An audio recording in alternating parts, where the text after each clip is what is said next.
Good evening, ladies and gentlemen. Once again, it is the Hillbilly Think Tank with Elliot Spencer Keck. And I am running for Hardin County Magistrate, 3rd District. You know, thinking tonight, as the sun's been down, what is a really good lesson I learned about leadership when I served with the Marines?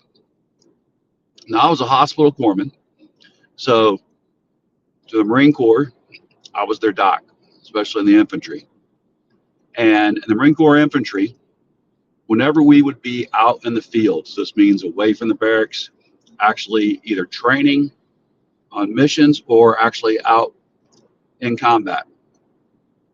Whenever it came time to eat, the Marines made sure that the most junior people in the unit, these are the people at the lowest rank, that they ate first.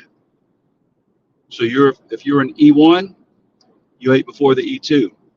If you're an E2, you ate before the E3. And this is how they did things. This was, in my opinion, servant leadership.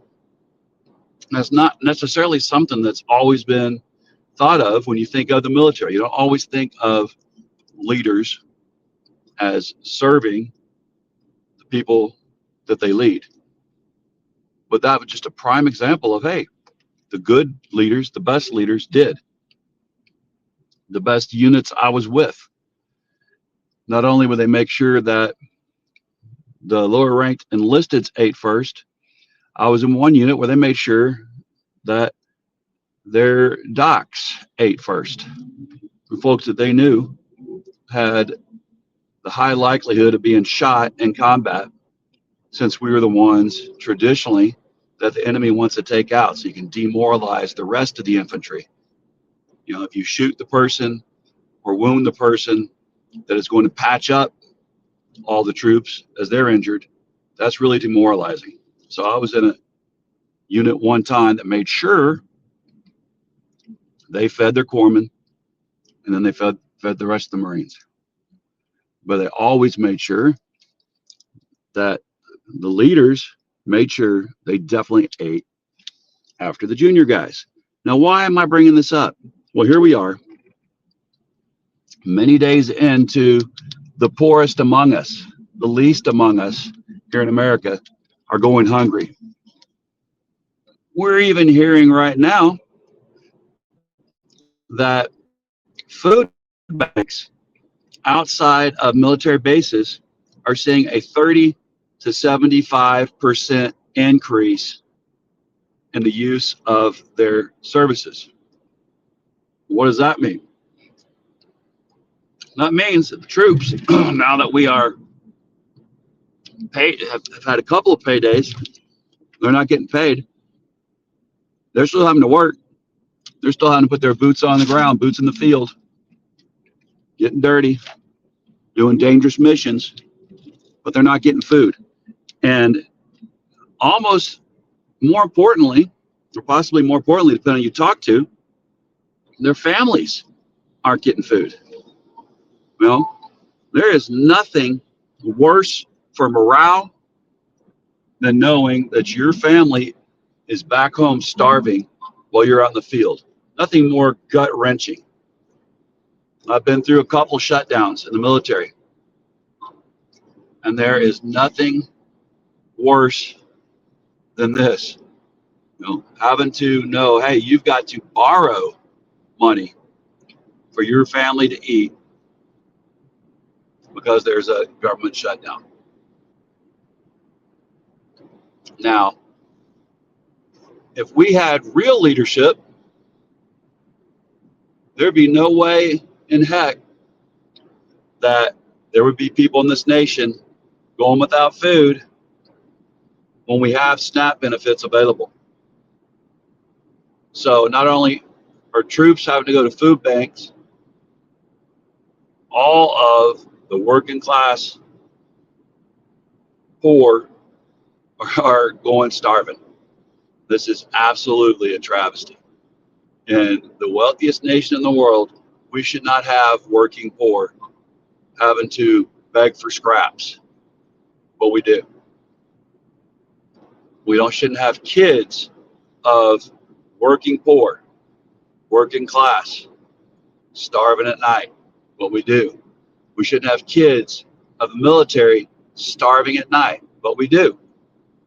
We also have the commander in chief throwing $4.3 million Halloween parties at Mar-a-Lago with strippers, with all kinds of expensive food, caviar, and yet we've got troops that aren't eating. We've got the children of the military not eating, begging for scraps, and yet the rich get to play in Mar-a-Lago with the commander in chief. Now, if we had a real military leader, there'd be no way in heck that military leader would throw a $4.3 million party while his troops starve. Like I said, best lesson ever learned from the Marine Corps: feed the lower ranking people first, the people that are on the front lines, getting paid the least, but doing the worst of the work. Feed them first. Make sure they eat first. This comes from a great tradition. We have other militaries in the world where the enlisted folks are considered worms. That's how pre-World War II Japanese felt about their enlisted people, and the World War II Japanese military, that's how they felt about their enlisted people, that they were worms. Their officers were royalty. Their officers got anything and everything before it ever trickled down to the worms, the enlisteds. Well, we don't do that in good military units in the United States of America. And the best, the toughest are the Marines. They don't do that. They take care of the least among them.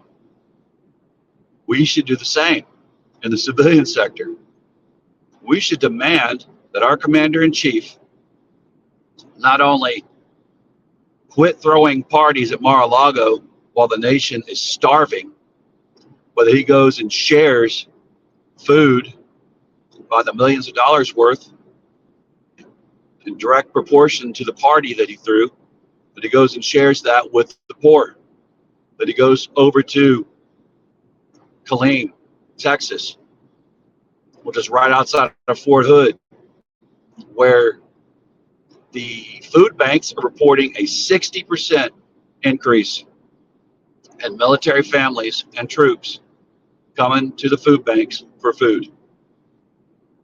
You should go to Fort Leavenworth, where the enlisted folks, Chow Hall, their place to go and eat has been closed down.